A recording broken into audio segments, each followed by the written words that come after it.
Hi friends, ఈరోజు మన video ఏంటంటే మంచిగా హెల్తీగా పూరి అన్నమాట. పూరి అంటే పూరి పిండి మైదా పిండి కాకుండా ఓన్లీ గోధుమ పిండితోటే పూరి చేసుకున్నాం. కానీ చాలా బాగా పొంగిద్ది, చాలా బాగుండిద్ది.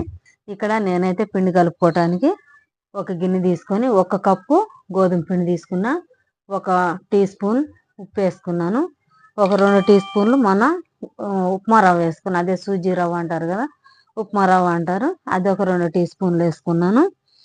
ఇక్కడ చక్కెర 1 టీ స్పూన్ వేసాను, ఒక 2 టీ స్పూన్లు ఆయిల్ వేసాను. ముందు ఉప్పు చక్కెర ఇవన్నీ కలుపుకోవాలి, రవ్వ ఇవన్నీ తర్వాత ఆయిల్ వేసుకోవాలి. ఆయిల్ వేసుకొని ఇదిగో ఇట్లాగా రఫ్ చేసుకుంటా కలుపుకోవాలి. ఇది ఇట్లాగా మనం పిడికిడి పట్టుకుంటే ఇట్లాగా రావాలన్నమాట. అప్పుడే మనకు పూరి చాలా బాగుండిద్ది.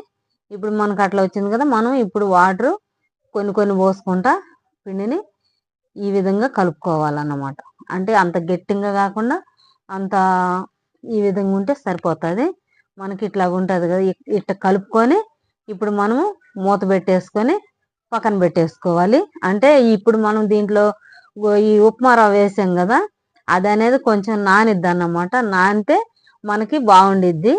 ఇప్పుడు పక్కన పెట్టేసుకొని ఒక 10 నిమిషాలు పక్కన పెట్టేసుకొని తర్వాత చూపిస్తాను. 10 నిమిషాల తర్వాత నేను పొయ్యి మీద ఆయిల్ కూడా పెట్టేసుకున్నాను. ఇక్కడ చూసారా బాగా మనకు మంచిగా నాని పిండి చూసారా ఎంత బాగా వచ్చిందో. ఇప్పుడు మనము పూరి ఏ సైజు చేసుకోవాలో ఆ సైజు ఉండలు చేసుకున్నాము.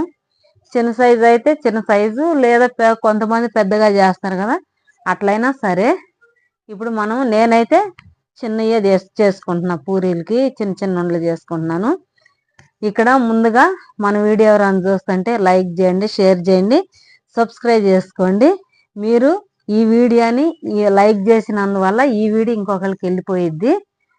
ఇక్కడ మనం పూరీలు కూడా చేసుకున్నామండి.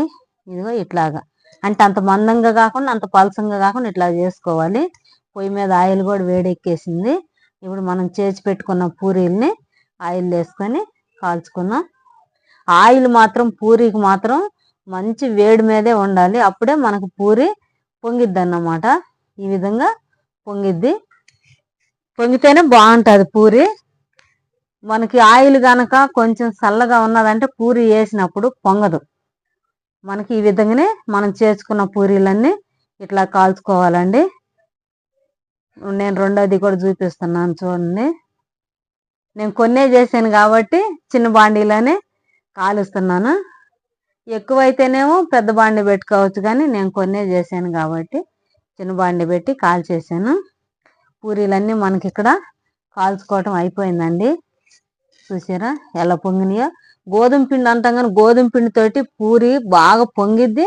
అది కూడా కాకుండా మన ఈ షుగర్ పేషెంట్లు కానీ ఇలాంటి వాళ్ళకి మైదా తగలకూడదు. గోధుమ పిండి అయితే చాలా బాగుండిద్ది. మనకు పూరి చేసుకోవటం కూడా అయిపోయిందండి. పూరి రెడీ అయిపోయింది కదా, మనం వేరే ప్లేట్లోకి సర్వ్ చేసుకున్నాం. దీనిలో కర్రీ ఏంటంటే చికెన్ నేను ముందుగానే చేసి పెట్టుకున్నాను.